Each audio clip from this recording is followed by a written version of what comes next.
Okay, so what do I think about Jason Collins, the Washington Wizards player, announcing that he's gay? Well, good for him. I think everybody should not be afraid to be who they are. And, you know, it's unfortunate that it's news. It seems like it's bigger news, actually, than another person. There was another actor recently coming out as gay. Fine. But the bottom line is, to me, I think what's good is, I have to be honest with you, maybe this is going to be the end of this down low brother phase. To the black guys who are afraid to admit that they were gay, so they were pretending like they weren't, and then they were having these relationships and all this stuff. Maybe that's the end. Just be yourself, right? But on the other hand, I think we're advancing to a place where, you know, straight guys just gonna have to say, hey, look, I'm straight and I like women. There's nothing wrong with that.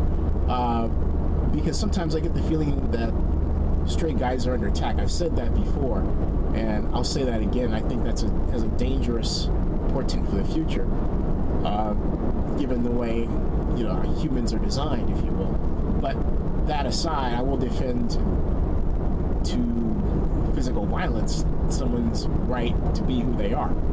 That is different, right? But then also, I would love it if they would defend my right to be who I am. Now, I remember, for some reason, Jason Collins coming out makes me think of when I was going out with Rada Bozic. Rada Bozic was a great friend of mine at Cal, and I was so in love with her. We just had so much fun. We started off as friends and turned a little bit more, actually. And anyway, we went to this place called then The Independent at that time on Divisadero in San Francisco to dance and, you know, see this concert she wanted to go to. And this one girl asked me politely if she could dance with Rada, and I said sure, not a problem. So if you're thinking, wait a minute, Zenny, your girlfriend was asked to dance by another girl and you said yes, the bottom line is that I said yes. It did not bother me, save for the fact that the woman who asked Rada to dance looked like a rhinoceros. And as Rada was dancing, I kind of went toward the back of the place, and all these black guys, and they were with each other. I don't mean to that extent, but it was the first time I'd ever seen that before. I was like, it was jarring to me. And you have to understand, this was 1991, 92, 98, 90, somewhere in there. The very early 90s, mid 80s, somewhere in, I think it was 89, 1991. And at any rate, I thought, wow. So that was, that was my first taste of the idea that there were black guys who were gay. And that was it. You know, it wasn't anything more for me. But it's a trend now. People are talking about it. And I wonder how black women feel about that. Or women in general. Or what this does to the dynamic of relationships and everything else. And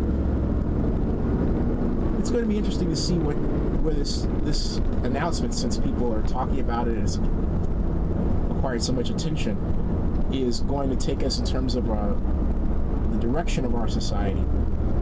And I just hope that it doesn't translate what I'm trying to say. And I'll just say it, and I'll just take the fear off. Since he's going fearless, I'll go fearless. I don't want heterosexuals to be under attack, okay? Particularly heterosexual men. And the idea that a woman is gorgeous, and you can say, hey, look, you look fantastic, you have great legs and all this stuff. And I don't want that to go away.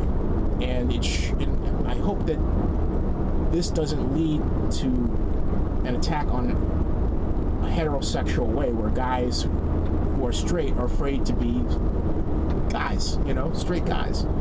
That's what I fear. But also something else too, that another friend of mine told me, who I had the hots for, and she's now, I think, an executive with Microsoft, Deborah Chaperty. And Deborah said to me once, the reality is that people who say that they are gay are really, they kind of go in and out, okay, if you will, and they're not solidly that way all the time. Now, that, I know some people are going to get upset about that, but that's what she was saying. You know, there are people who might cross the pond once in a while. And so I think the bottom line is a person has the right to be who they are. whatever choice they make at whatever point in their life is their business. Yeah, I don't really think it's mine. And but since it's a public discussion, I just hope that this doesn't translate into an attack on the heterosexual guy. But congratulations to Jason Collins for basically saying, hey, look, I am who I am. Or as Popeye used to say, I am what I am, I am what I am. Fine, something like that.